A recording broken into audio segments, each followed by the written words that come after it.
In this lecture, we'll deal about the globalization and the concept of global justice. Globalization क्या होता है? जब हम पूरा जो वर्ड होता है all over the world, it is called as global. अब ग्लोबलाइजेशन का कंसेप्ट बहुत ओल्ड कंसेप्ट है. एंड जब इंटरनेशनल ट्रेड होता है, जब हमारी कंट्री और किसी और कंट्री के साथ इंटरनेशनल ट्रेड होता है कि हम एक्सपोर्ट भी कर सकते हैं, इंपोर्ट भी कर सकते हैं, रिस्ट्रिक्शंस नहीं होती हमारी इंपोर्ट और एक्सपोर्ट पे, उसे हम ग्लोबलाइजेशन कहते हैं. ठीक है.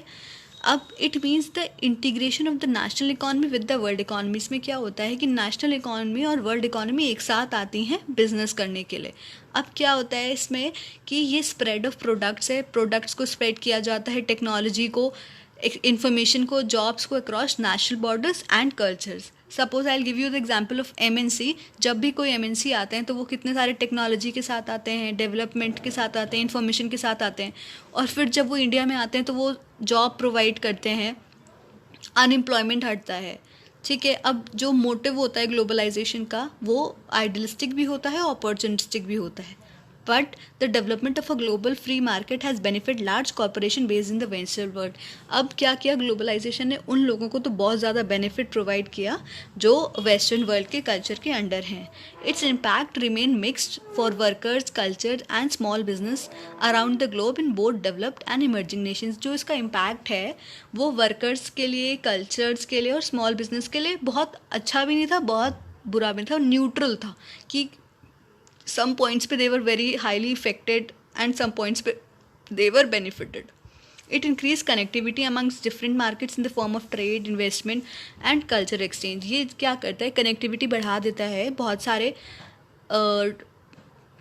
कंट्रीज़ के बीच में ट्रेड की वजह से. Suppose India, we are live in India, India, Australia, America, इन तीनों के बीच में फ्री ट्रेड चल रहा है, तो फ्री मार्केट है, ग्लोबलाइजेशन है. तो ऑलवेज क्या होगा, जब जहाँ से आप जिस कंट्री के साथ आप बिजनेस कर रहे हो वहाँ पे ट्रेड जो है ट्रेड कर रहे हो तो ऑफकोर्स कनेक्टिविटी इंक्रीज होगी. अब एलिमेंट्स क्या होता है? To open the domestic markets for the inflow. क्या हुआ कि डोमेस्टिक मार्केट मतलब जो हमारे इंडिया की मार्केट थी उसको खोल दिया गया ताकि फॉरेन गुड्स हमारी कंट्री में आ सके.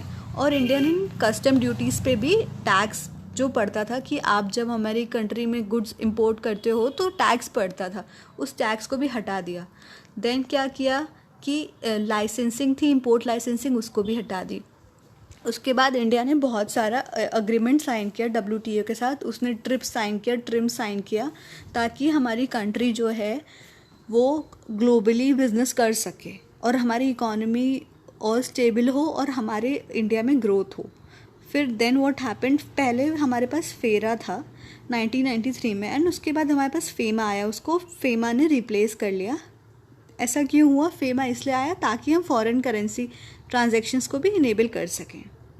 Now we'll deal what is global justice. Global justice क्या होता है?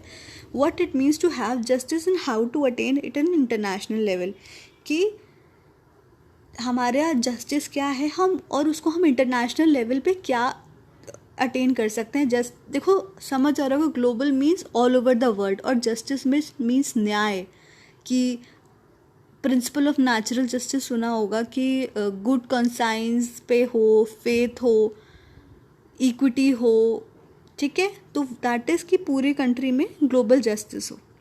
अब factors of globalization, economic integration, terrorism हुआ, क्लाइमेट चेंजेस हुए, ये क्या किया? Led to increase focus on justice beyond state borders. कि हर कंट्री में इतना सारा क्राइम होने लगा तो फिर क्या हुआ कि एक कंसेप्ट आया कि ग्लोबल जस्टिस मीन्स हम सिर्फ अपनी कंट्री के भला नहीं सोचेंगे, हम दूसरी कंट्री का भी भला सोच सकते हैं.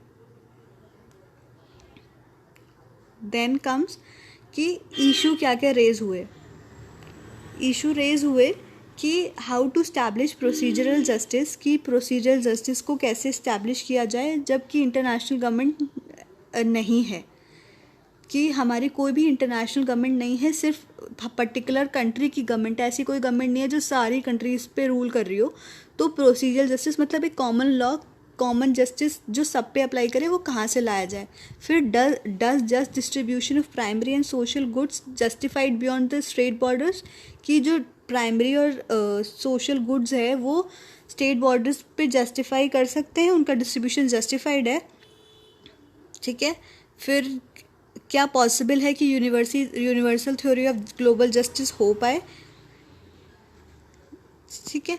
तो आई थिंक कि ग्लोबलाइजेशन मतलब भी समझ आया, और ग्लोबल जस्टिस भी, ग्लोबलाइजेशन मतलब ऑल ओवर वर्ल्ड, जब हम फ्री ट्रेड कर रहे हैं, इंटरनेशनल ट्रेड कर रहे हैं कि हमारी इकोनॉमी और डेवलप हो, जब एमएनसी आएगी तो ऑब्वियसली हमें एम्प्लॉयमेंट अपॉर्चुनिटीज मिलेगी, that is globalization and global justice. कि अब भाई ग्लोबलाइजेशन हो रहा है कि इधर से उधर प्रोडक्ट्स आ रहा है, तो ग्लोबल जस्टिस भी अप्लाई होना चाहिए कि किसी के साथ रॉन्ग ना हो। सपोज जैसे इंडिया और दूसरी कंट्री कोई ट्रेड कर रहे हैं, तो ना उसकी कंट्री में कोई प्रॉब्लम हो, उनको कुछ ऐसा ना हो कि हमने प्रोडक्ट ले लिया हो और हम पैसे ना पे कर रहे हो, और वाइस वर्सा कि ऐसा ना हो कि उन्होंने प्रोडक्ट ले लिया हो, वो प्रॉपर रेट्स ना पे कर रहे हो। तो एक टाइप का ग्लोबल जस्टिस होना चाहिए कि nobody should be affected. I hope the concept of globalization and global justice must be clear to you.